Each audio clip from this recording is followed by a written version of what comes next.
성령을 따라서 행하는 사람은 어떤 특징을 가지고 있을까? 이 성령을 따라 행한다고 할 때에 우리가 어려서부터 무의식적으로 교회 교육을 받으면서 신앙 교육을 받으면서 형성하고 있는 생각 중에 하나가 뭔가 남들보다 믿음이 특별히 더 좋은 사람, 더 신령한 사람일 것이라는 생각입니다. 하지만 성령을 따라 행한다는 것은 모든 그리스도인, 영적으로 성숙하든 오늘 예수님을 믿어서 영적으로 갓난아이와 같은 모든 그리스도인이 경험하는 특권입니다. 그리스도인은 누구나 성령을 따라 행하는 사람입니다. 하지만 이러한 부분에 대해서 우리가 참 이해가 여전히 많이 부족한 것 같아요. 복음 안에서 내가 믿음이 성숙하든지 아직 어린아이와 같든지 간에 복음이 우리에게 말씀하는 바를 굳세게 붙들고 나는 예수 안에서 성령을 따라 행하는 사람이다. 나의 이 지위, 나의 이 특권을 여러분의 것으로 분명하게 붙잡으시기를 바랍니다. 그 위에 서 있어야만 여러분이 영적으로 건강하게 성장하고 성숙하실 수가 있어요.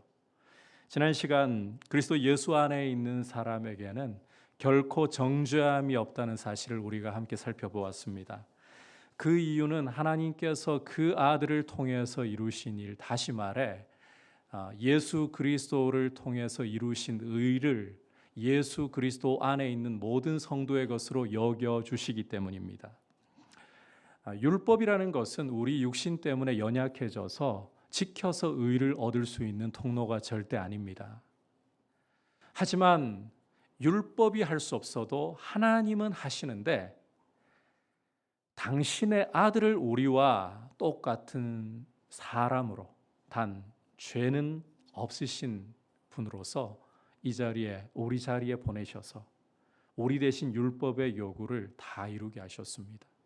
의를 이루게 하셨습니다. 그리고 예수 그리스도를 믿는 성도에게 성령이 그 속에 오신 성도에게 예수님의 의가 자신의 것이 되도록 복을 주셨습니다. 그래서 예수 그리스도 안에 있는 사람은 성령 안에 있고 성령님이 내주하시는 사람은 결코 정죄함이 없다. 이 사실을 여러분이 굳세게 붙드셔야 돼요. 오늘은 여러분과 함께 이제 성령을 따라 행하는 사람이 어떤 특징을 가지고 있는가 여기에 초점을 맞추어서 말씀을 들으면서 함께 메시지에 귀를 기울이려고 합니다. 오늘 이 시간은 여러분이 무언가를 하는 것에 대한 메시지가 아니에요. 여러분에게 일어난 일, 여러분이 어떤 사람인가 이 부분을 생각하면서 메시지를 들으시기를 바랍니다. 자, 먼저 성령을 따르는 사람의 특징 한번 따라할까요? 영의 생각을 합니다. 성령을 따르는 사람의 주요한 핵심적인 특징은 영의 생각을 한다는 것입니다. 함께 5절 한 목소리로 다시 읽겠습니다. 시작. 육신을 따르는 자는 육신의 일을, 영을 따르는 자는 영의 일을 생각하나니. 지난 시간 이 따른다, 따라 행한다라는 표현이 어떤 의미를 갖고 있는가를 함께 살펴보았습니다. 이것은 어떤 세세한 행동들을 가리키는 표현이기보다는 존재론적인 표현이라고 말씀을 드렸죠. 쉽게 말해서 소속이나 영역을 가리키는 표현이다. 그러니까 이 육신을 따르는 자는 육신에 속해 있는 사람, 죄된 본성이 지배하는 영역에 속해 있는 사람이다. 좀 더 쉽게 풀자면 아직 예수님을 믿지 않고 성령님을 그 마음에 모시지 않은 사람이다. 반대로 영을 따르는 자는 성령께서 지배하시는 영역에 속해 있는 사람. 쉽게 말해서 예수님을 믿어 그 속에 성령님이 내주하시는 사람이다 라고 말씀을 하고 있습니다. 주목할 사실은 이 육신을 따르는 자는 육신의 일을 생각을 하고 영을 따르는 자는 영의 일을 생각한다는 것입니다. 이 육신을 따르는 자와 영을 따르는 자가 결정적인 차이를 보이는 곳이 바로 생각이라는 거예요. 다시 말해 삶의 가치관에서 결정적인 차이를 보인다. 육신을 따르는 사람은 세속주의적이고 육체적인 가치관과 틀을 가지고서 삶을 형성해 가려고 합니다. 좀 더 구체적으로 자신이 살고 있는 시대와 문화와 대중이 따라가는 가치관, 그런 틀을 자신의 삶의 틀로 만들고 형성한다는 거예요. 이를테면 우리 시대의 가치관 중에 가장 핵심적인 것 중 하나가 돈입니다. 돈이 최고야. 돈을 벌기 위해서는 어떤 일이든 할 수 있어. 이전에는 명예도 중요하고 또 사람들의 인식도 굉장히 나한테 영향을 끼쳤다면 지금은 그러지 않아요. 돈이 최고야. 돈 앞에서는 명예도 사람들의 나를 바라보는 인식도 이제는 그다지 중요하지 않아. 대표적인 사건이 이 사실을 잘 입증을 해주고 있습니다. 최근 우리나라에 일어났던 사건 중에 가평 계곡 살인 사건 여러분 기억하실 겁니다. 이은혜라는 이름이 뉴스에 다 공개가 되었기 때문에 저도 공개를 하지만 이은혜라는 여성이 남편을 죽이고 보험금을 차지하려고 했던 사건이었었죠. 보험금을 타내기 위해서 억대의 돈을 내 손에 쥐기 위해서는 남편도 이용수단에 불과한 거예요. 계곡에 빠뜨려 죽게 한 것은 그냥 하나의 작은 일면에 지나지 않았었죠.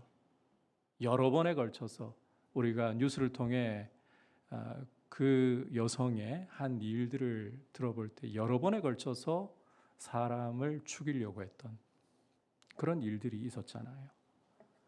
우리가 그 뉴스를 접하면서 어떻게 사람의 탈을 쓰고서 저런 짓을 할 수가 있을까? 이런 생각을 가질지 모릅니다. 하지만 여러분, 이은혜 씨 역시 이 시대의 가치관이 낳은 하나의 괴물인 거예요. 돈이 최고라는 이 시대 풍조가 낳은 괴물일 뿐입니다. 모양과 정도가 다를 뿐이지 이 세대는 돈이 최고이고 돈 앞에서는 더 중요한 가치도 희생할 수 있다. 가족도 희생할 수가 있고 어떤 명예로운 것도 희생할 수가 있다. 이게 지금 시대의 풍조가 되고 있습니다.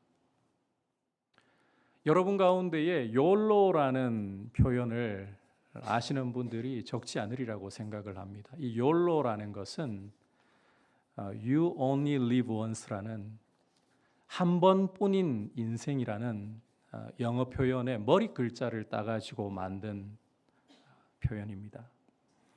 이 표현을 처음에 만들 때에는 한 번뿐인 인생이기 때문에 의미 있게 살자, 현재를 가치 있게 살자 이런 의도로 만들었다라고 하는 것 같은데 실제 수많은 젊은이들이 이 YOLO라는 표현을 받아들일 때에는 한 번뿐인 인생, 지금 즐기자.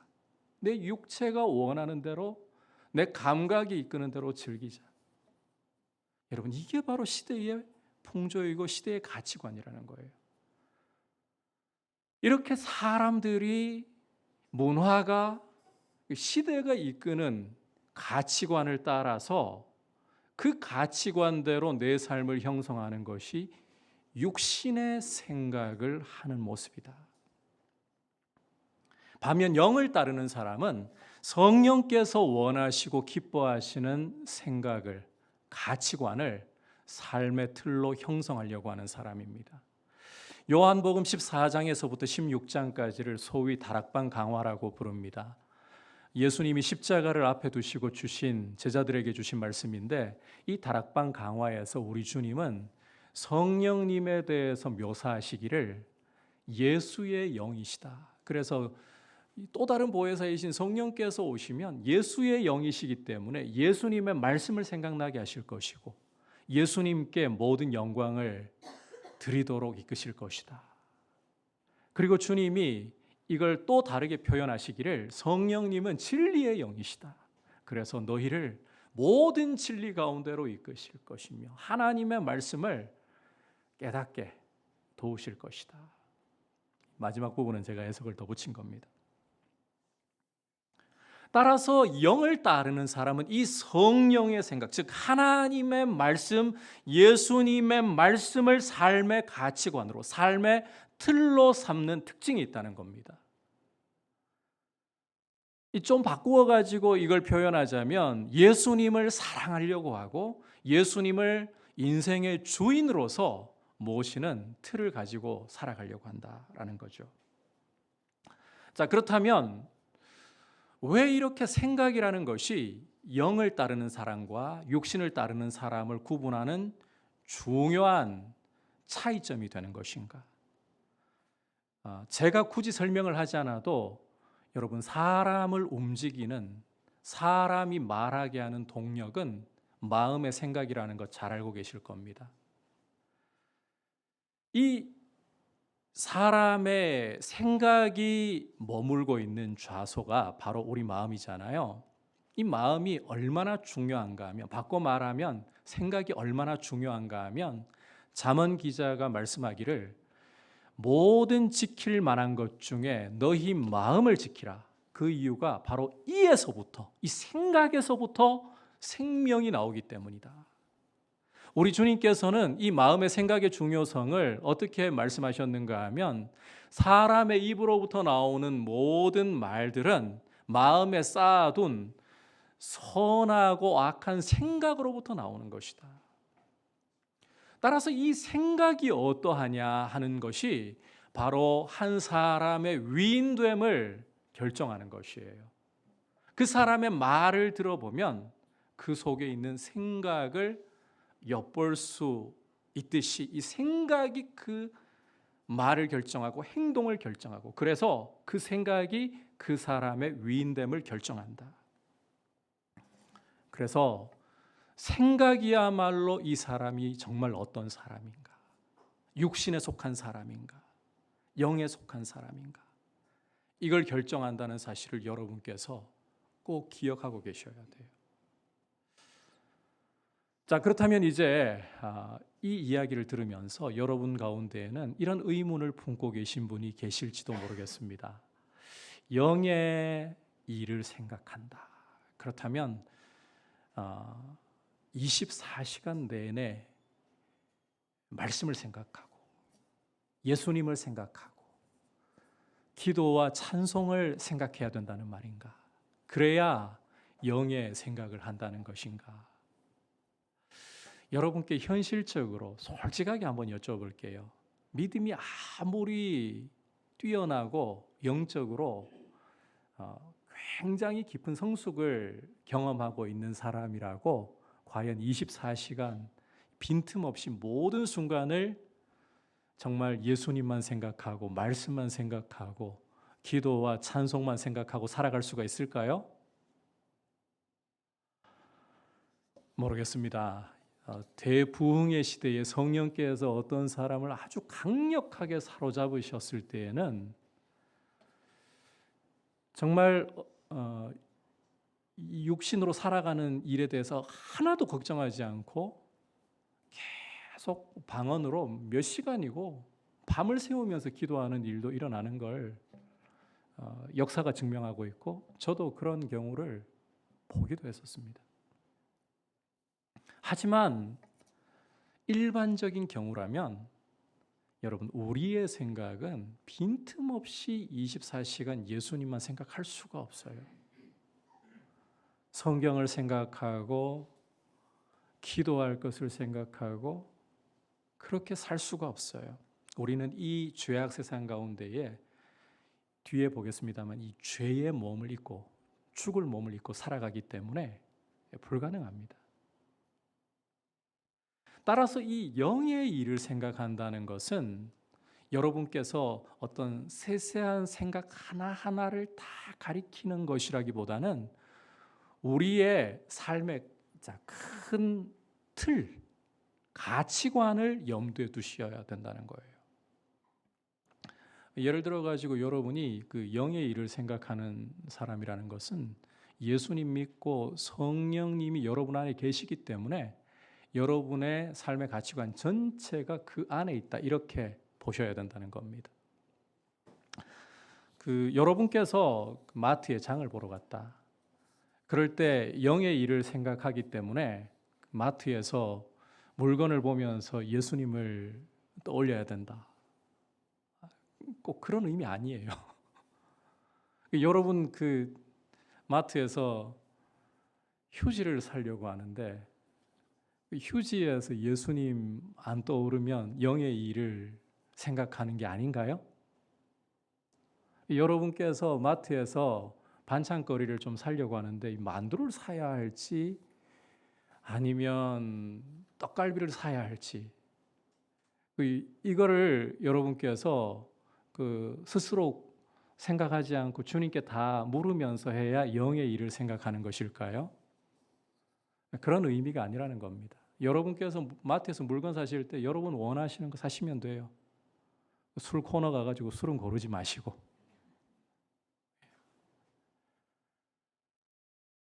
모든 여러분께서 자유롭게 물건을 필요하면 내 돈이 허락하는 범위 내에서 카트에 집어넣어서 장을 보실 수 있잖아요. 그게 육신의 일을 생각하는 거 아닙니다. 여러분이 예수 그리스도 안에 있고 성령님이 여러분 속에 내주하셔서 여러분을 이끌고 계신다면 여러분의 생각이라는 가치관이라는 큰 틀은 영의 생각 속에 있다. 이게 여러분의 상태이고 여러분의 근본적인 지위라는 것을 여러분이 기억하시라는 겁니다. 이해하시겠죠? 세세한 행동, 세세한 생각 하나하나가 다 말씀, 기도, 찬송 이렇게 되어야만 영의 일을 생각하는 모습이 아니라 나의 삶의 큰 틀이, 내 가치관이 예수님을 주인으로 모시고 있고 거룩한 말씀을 따라 살아야 한다라는 부담감 속에 있고, 그렇다면 여러분은 영의 일을 생각하는 특징을 가지고 있다는 거예요. 여러분의 믿음이 굉장히 성숙해서 좋고 죄짓고 실패하고 넘어져서 바닥이고 이게 여러분의 전체적인 가치관 틀을 결정하는 게 아닙니다. 여러분 안에 성령이 계신다면 여러분은 영의 일을 생각한다라는 큰 틀 안에 있다. 이걸 꼭 좀 기억을 하시라는 거예요. 반면 예수님을 믿지 않는 사람들은 성령님이 그 속에 계시지 않으면 그 사람이 어떤 생각을 하든지 간에 무엇을 하든지 간에 그 가치관, 그 틀이 예수님이 없기 때문에 성령님이 없기 때문에 육신의 일일 뿐인 거예요. 이해하시겠죠? 이게 여러분께서 기억하셔야 할 굉장히 중요한 여러분에게 일어난 사실입니다. 여러분 스스로를 예수님을 여러분이 정말 모시고 있고 성령님이 여러분 안에 계신다면 여러분 스스로를 나는 육신적인 일을 생각하는 사람이야 라고, 나는 세속적인 사람이야 라고 그렇게 함부로 재단해 버리지 말라는 거예요. 비록 우리의 믿음이 좋을 수도 있고 바닥일 때도 있지만 그럼에도 불구하고 내 속에 예수님 계시고 성령님이 계신다면, 그리고 여러분 마음속에 주님의 말씀대로 살아야 하는데 라는 이런 부담감이 있고 주님을 더 사랑해야 되는데 형제를 사랑해야 하는데 라는 이런 부담감이 있다면 여러분은 큰 틀 안에서 영의 일을 생각하는 자리에 있다. 이걸 여러분이 기억하시라는 거예요. 그리고 이렇게 이 육신의 일을 생각하는 것이나 영의 일을 생각하는 것이, 이 생각이라는 게 굉장히 중요한 이유는 결국 어떠한 생각, 어떤 가치관 속에 있느냐에 따라서 결과가 엄청난 차이를 보이기 때문입니다. 여러분께서 6절을 보시면 육신의 생각은 무엇이다? 사망이다. 반면에 영의 생각은 생명과 평안이다. 그래서 여러분들의 이 삶의 가치관이, 여러분의 전체적인 틀이 성령 안에 있다는 것, 예수님 안에 있다는 것, 이것은 여러분을 생명과 평안으로 이끌어간다는 거예요. 아무리 눈에 보기에 좋고 우리의 마음을 매력적으로 끄는 것이라 할지라도 예수님이 없고 그 안에 성령님이 함께 하시지 않는다면 그 가치관은 사망에 이를 뿐이라는 것입니다.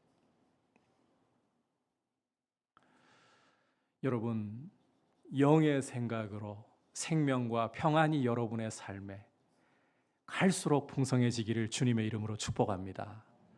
참고로 이 생명과 평안이라는 것을 우리가 이해할 때에 이것은 하나님과의 사귐 속에 누리는 것이다 라는 점을 꼭 기억을 하셔야 돼요.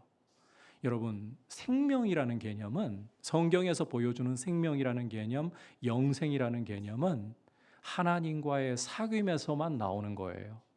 단순히 육체가 죽지 않고 계속해서 살 수 있다, 세상은 이걸 보고 생명이라고 할 겁니다. 하지만 성경은 이걸 가지고 생명이라고 부르지 않아요. 왜냐하면 요한복음 17장 3절에서 영생은 유일하신 참 하나님과 그가 보내신 자 예수 그리스도를 아는 것이라고 말씀하셨기 때문입니다. 히브리인들은 안다는 개념이 히브리어로 야다라고 하는데 경험하면서 아는 것, 사귀면서 아는 것을 가리켜요. 그래서 우리가 하나님 아버지와 예수 그리스도와의 이 사귐 속에서 우리는 영생을 누리는 거예요. 어떤 분들은 간혹 그런 오해를 하시는 경우가 있더라고요. 장차 우리 주님이 오실 날에 예수를 믿는 자나 믿지 않는 자나 다 몸의 부활을 하게 되는 거 아닙니까? 그래서 심판대 앞에 서지 않습니까? 그러니 사람이 어떻게 보면 다 영생하는데 이제 예수님을 믿는 사람은 복된 영생을 누리는 것이고 믿지 않는 사람은 그 심판을 당해서 영생을 누리는 것 아닙니까? 라고 생각하실지 모르지만 아닙니다. 성경에서는 예수를 믿지 않는 사람에게는 영생이라는 표현 자체를 안 씁니다. 몸이 부활한다고 그것이 영생이 아니에요. 예수 그리스도가 없다면, 하나님과의 사귐이 없다면 그것은 영생이 아닙니다. 생명이 아닙니다. 결코 거기에는 참된 평강이라는 것이 있을 수가 없습니다. 따라서 여러분, 영의 생각을 한다는 것, 바꿔 말하자면 성령이 내 안에 오셔서 내 안에 내주하신다는 것, 또 바꿔 말해서 예수님을 믿는다는 이 사실이 얼마나 복된 것인가. 왜냐하면 이 결국은 생명과 평안이기 때문인 거예요. 여러분, 강조합니다. 오늘 말씀은 여러분의 영적인 수준을 이야기하는 게 아닙니다. 예수 믿는 사람이 그 예수 안에서 누구나 누리는 복된 상태를 이야기하는 거예요. 다시 한번 설명할게요. 예수님을 믿으면 그 사람은 성령이 지배하시는 영역 안에 있고 성령을 따르는 사람입니다. 그리고 그 사람은 삶의 전반적인 틀, 가치관이 영의 생각을 하는 것이다. 여러분이 이 지위 속에, 이 영적인 상태 속에 있다라는 게 참 복이 있구나. 내가 잘나서 못나서가 아니라 주님 나를 사랑하시고 나를 선택하셔서 죽어있던 내 영을 성령님이 살려주시고 예수 믿게 하시니 이게 정말 큰 축복이구나. 오늘 이 말씀을 들으면서 여러분이 예수 믿는다라는 이 자체가 얼마나 복이 있는가를, 비록 여러분의 인생에 참 하나님께서 때로는 각 사람마다 인생을 참 어렵게 고통스럽게 하시는 경우들도 있어요. 인생이 좀 고속도로처럼 순탄하게 쫙 어려운 일 없이 펼쳐졌으면 좋겠는데 예수 믿고 나니까 어려움이 특별히 없어지는 것도 아니고, 아니 어려운 일들이 때로는 더 많이 찾아오는 경우들도 종종 있고, 그러다 보니까 참 예수 믿어도 인생 고달프네 이런 생각이 들 때가 많습니다. 그런데 여러분, 우리가 생각하기에는 인생의 문제들이 우리 주님의 능력이라면 말씀 한마디면 죽은 자가 살아납니다. 그분이 행차하시기만 하면 저 시내 산이 진동을 했습니다. 그분이 구원의 병거를 몰고 이스라엘을 향해 달려오실 때에는 홍해가 겁을 내어서 갈라져서 마른 땅을 가운데 두고 벽을 이루고 서서는 감히 다시 합쳐지지 못했습니다. 그러한 분이시라면 우리 인생의 문제 다 얼마든지 해결하실 수가 있죠. 그런데 여러분, 그런 능력으로 우리 인생의 문제를 주님이 다 해결하시는 것보다 정말 더 크고 더 위대하고 어떤 것도 바꿀 수 없는 축복은 내가 예수를 믿고 성령님이 내 안에 오셔서 내가 영을 따르는 사람이 되었다. 영의 생각이, 이 성령님의 가치관이 내 삶의 큰 틀이 되었다.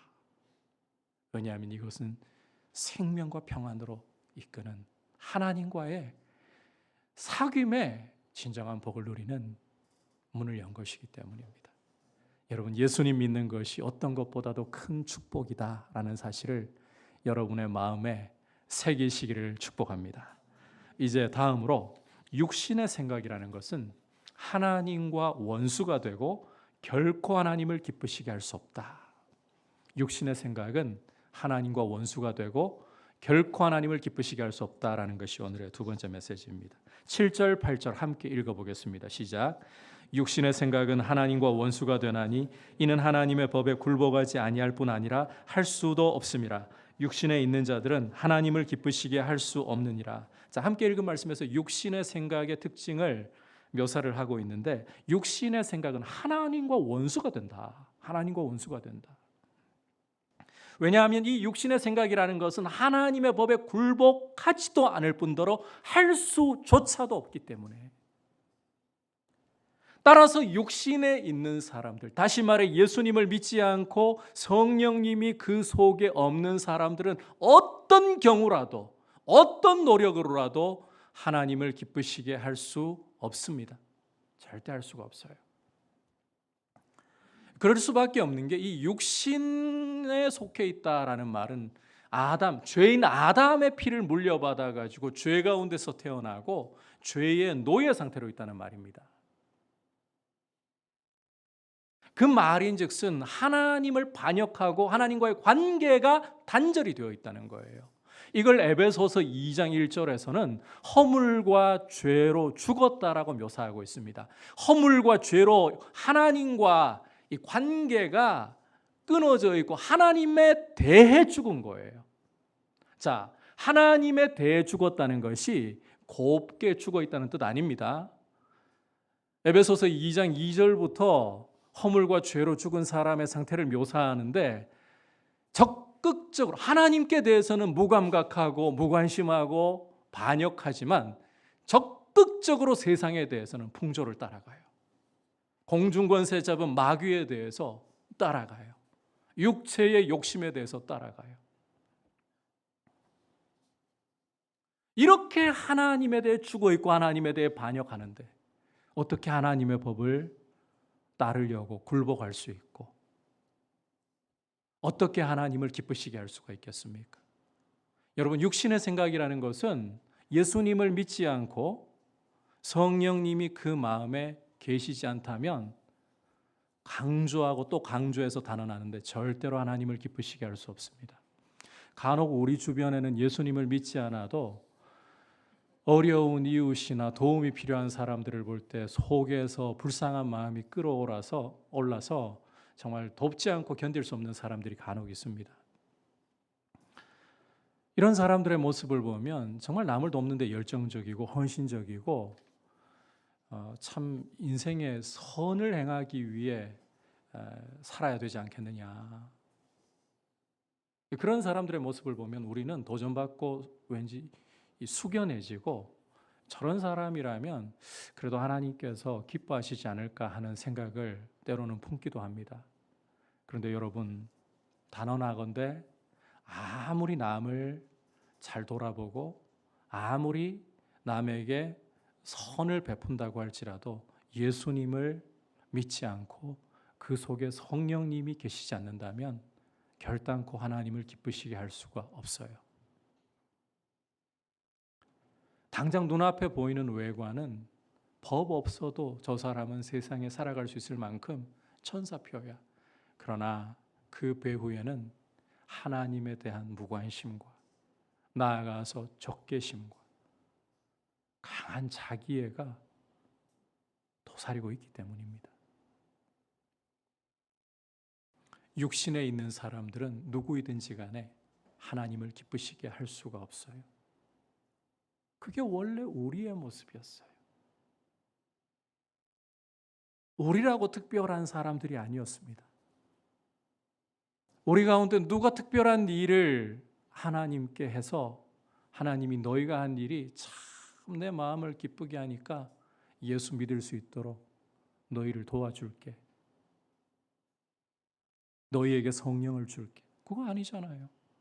우리는 아무도 하나님께 관심이 없었어요. 허물과 죄로 죽어 있었는데, 하나님에 대해서 죽어 있었고 감각이 없었는데, 오히려 하나님께 반역했었는데, 이런 우리의 모습이지만 왜 우리를 하나님이 사랑하시는지, 다만 우리를 사랑하셔서 창세전에 우리를 하나님의 자녀들로 예정을 하시고 하나님의 자녀들로 선택을 하시고 우리 위에 십자가의 예수님을 내어주시고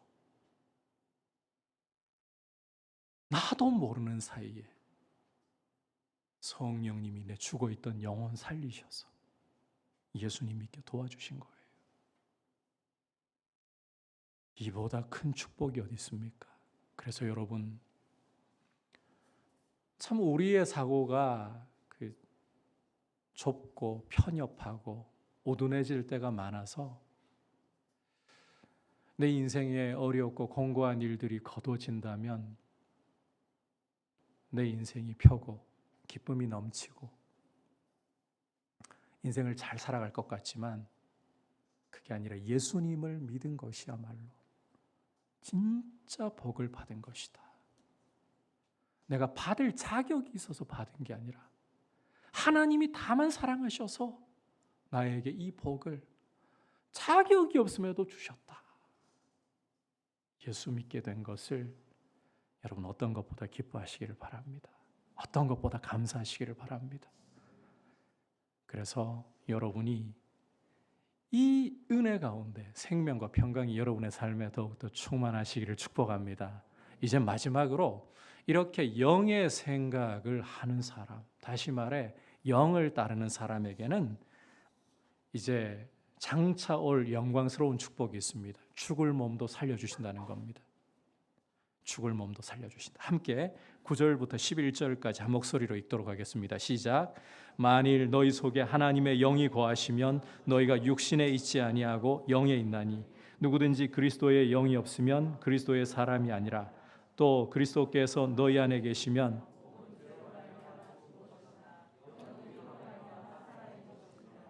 예수를 죽은 자 가운데서 살리신 이의 영이 너희 안에 거하시면 그리스도 예수를 죽은 자 가운데서 살리신 이가 너희 안에 거하시는 그의 영으로 말미암아 너희 죽을 몸도 살리시리라.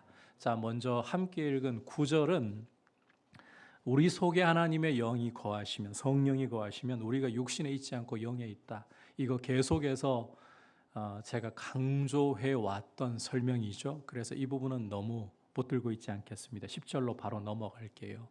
10절 후반부를 보시면 영이라는 표현이 10절 좀 올려주시겠어요? 10절 후반부를 보시면 영이라는 표현이 등장을 하고 있습니다. 몸은 죄로 말미암아 죽은 것이나 영은 의로 말미암아 살아있는 것이니라.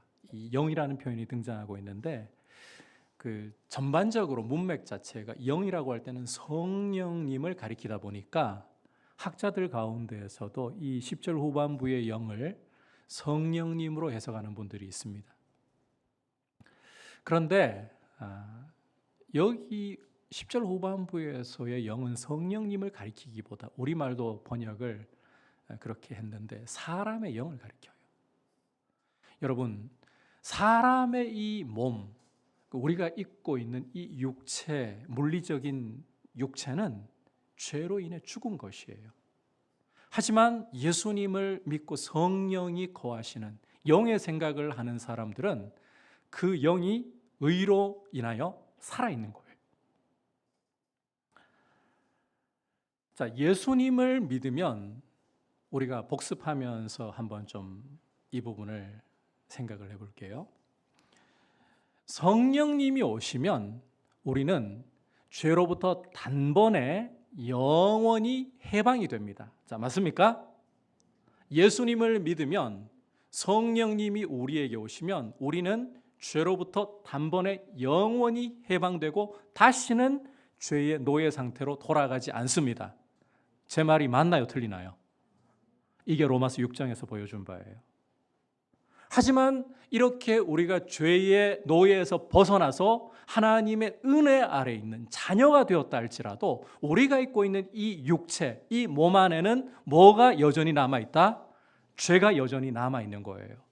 그리고 이 죄가 우리 안에 사욕을 일으키면서 우리 안에 몸을 유지하도록 주신 욕구를 비틀고 왜곡시켜서 하나님의 백성들을 번성케 하라고 주신 성욕을, 부부간의 하나됨을 위해 주신 성욕을 결혼이라는 울타리 밖에서 사용하게 하고, 하나님께서 칭찬해 주시고 서로를 칭찬하고 격려하도록 주신 이 인정 욕구, 이런 것들이 필요한 욕구잖아요. 이걸 사람에게 인정받지 않으면 좌절감을 느끼고 인생 망한 줄로 알고, 그런 식으로 비트는 식으로 죄는 우리 사욕을 일으키면서 우리를 계속해서 공격하고 우리를 지배하려고 합니다. 그러다 보니까 이 죄가 우리 몸에 남아 있어서 끊임없이 공격하다 보니까 사도 바울은 이런 상태를 가리켜서 우리 몸은 죄로 인해 죽은 것이다, 죽을 몸이라고 가리키는 거예요. 반면 우리 영은 의로 말미암아 살아났어요. 예수님을 믿는 순간에 성령님이 오셔서 이 죽을 몸 안에다가 생명의 씨앗을 심으신 거예요. 그 생명이 이제 우리 안에서 자라나고 있는 거예요. 그런데 여러분, 우리가 입고 있는 이 몸은 표현을 좀 바꾸자면 죄와 죽음의 씨앗이 심겨가지고 태어나고 그렇게 우리가 나이를 먹어가기 때문에 우리는 태어나는 순간부터 계속해서 인생이 연수가 쌓여갈수록 죽음을 향해 나가고 있습니다. 우리 몸의 상태는 그래요. 태어나서부터 우리가 죽음을 향해 나가고 있는 거예요. 그게 우리 몸의 상태예요. 우리 영은 성령님이 오심으로 새 생명으로 살아있는 것이지만 몸은 태어나면서부터 죄와 사망의 씨앗이 심겨 있어서, 여러분, 우리가 태어나가지고 아기 시절에 참 귀엽잖아요. 깨물어주고 싶을 정도로 귀엽잖아요. 그리고 자라가면서 청년기에 이르게 되면 그 어떤 외모에서부터 해가지고 힘이나 생각하는 능력이나 왕성하기 때문에 그 생명이 넘치는 시기라고 우리는 판단하잖아요. 그런데 여러분께서 이해하셔야 할 진실은 우리는 태어나는 순간부터 이 죄와 사망의 씨앗이 우리 몸에 심긴 채로 태어나는 겁니다.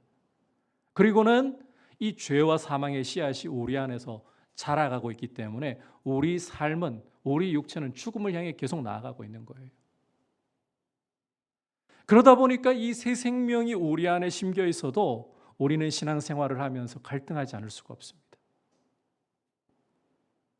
살아있는 우리의 영과 죄와 죽음이라는 이 문제가 여전히 놓지 않고 있는 이 몸 사이에서 갈등하지 않을 수가 없습니다. 그런데 하나님께서는 우리 영만 살아있는 것을 원하시는 분이 아니에요. 여러분, 어떤 가르침이든지 간에 우리의 영만 깨끗하고 우리 육체는 상관없다는 식으로 생각한다면 이것은 성경적인 가르침이 아닙니다. 성경에서 여러분께서 특히 요한서신을 요한복음이라든지 요한 1, 2, 3서라든지 요한계시록을 보시면 영지주의라는 이단이 굉장히 초대교회 당시에 많은 영향을 끼쳤습니다. 이 영지주의 이단이 영적인 것은 선하고 물질적인 것은 악하다, 세상을 이렇게 이분법으로 나눠가지고 심지어 예수님이 하나님의 아들이신 거룩하신 분이 어떻게 더럽고 악한 육신으로 올 수가 있느냐, 그래서 소위 예수님이 이 땅에 오셨다라는 성경적인 가르침이 진짜가 아니라 가현설, 예수님이 사람처럼 나타나 보이신 것뿐이라는 거예요. 진짜 사람이 아니라. 혹은 또 양자설이라는 게 있어요. 예수님이 세례 받으실 때에 성령이 그 위에 임하시면서 이는 내 사랑하는 아들이요 내 기뻐하는 자라 이렇게 말씀하시잖아요. 그때 아들로 입양된 것이다, 이런 식으로. 그런데 여러분, 이건 정말 잘못된 생각이고 이단적이에요. 하나님은 우리 영만 지으신 분이 아니라 육체도 지으신 분이십니다. 그래서 우리의 영을 살리셨을 뿐만 아니라 우리 육체도 죽음의 권세에서 끝나는 것을 원치 않으시고 이 몸의 부활에 대해서 우리 주님은 구원 계획 속에 두신 거예요. 지금은 우리가 예수를 믿어서 우리 영이 살아있고 예수의 의로 말미암아 하나님 앞에 두려움 없이 설 수 있는 이런 권세를 누리고 있지만 이 몸은 죄가 끊임없이 공격하면서 끊임없이 우리를 괴롭히면서 살아가고 있는 현실입니다. 하나님은 이 몸도 살려주시기를 원하고 계시는 거예요. 성령으로 우리의 이 죽을 몸도 살리기를 원하시는 거예요. 여러분, 제가 이야기하는 것은 단순한 병치유가 아닙니다. 단순히 인생의 어려움을 해결하신다는 이야기가 아닙니다. 근본적으로 죄가 없는 새하늘과 새 땅을 여실 때에 예수님처럼 변화되게 하실 것을 말씀드리고 있는 거예요. 우리 주님이 이 땅에 다시 오셔서 이 땅에서 죄와 사망 권세를 멸하시고 불못에 던지실 때에, 그때에 우리 주님은 우리의 영뿐만 아니라 우리의 죽을 육체까지도, 그리고 심지어 무덤에 잠들어 있는 성도의 육체까지도 다시금 살리시고 예수님처럼 변화시켜서 우리의 영만이 아니라 육체까지도 완전한 죄 없는 사람들로 우리를 변화시키신다. 이것이 하나님의 계획이라는 겁니다. 그러하기 때문에 여러분, 우리는 이 육체를 결코 함부로 사용하거나 이 육체를 죄에게 마음대로 내어주어서는 안 됩니다. 이 부분은 다음 시간에 우리가 좀 더 구체적으로 살펴볼 겁니다. 우리 주님 오실 날에 지금은 질병이 찾아오고 지금은 많은 고통에 신음하고 지금은 죄 때문에 괴로운 이 몸이지만 죄가 완전히 사라진 예수님처럼 변화된 우리의 몸, 그렇게 여러분들을 주님은 계획하셨고 우리 주님 다시 오실 날에 그렇게 여러분을 변화시키실 것입니다. 이 영광의 순간을 기다리면서 우리의 영만이 아니라 육체까지도 구속을 주님 기다립니다. 죄에게 굴복하지 말고 죄와 피 흘리기까지 싸우려고 하고 여러분 거룩함을 이루어 가려고 하는 그러한 모습으로 서서 여러분을 예수 믿게 하시고 성령을 따르는 사람이 되게 하시고 영의 생각을 하는 사람이 되게 하신 이 은혜 앞에서 생명과 평안이 충만해져가는 삶으로 더욱더 하나님의 은혜를 알아가는 삶으로 여러분 드려주시기를 주님의 이름으로 축복합니다.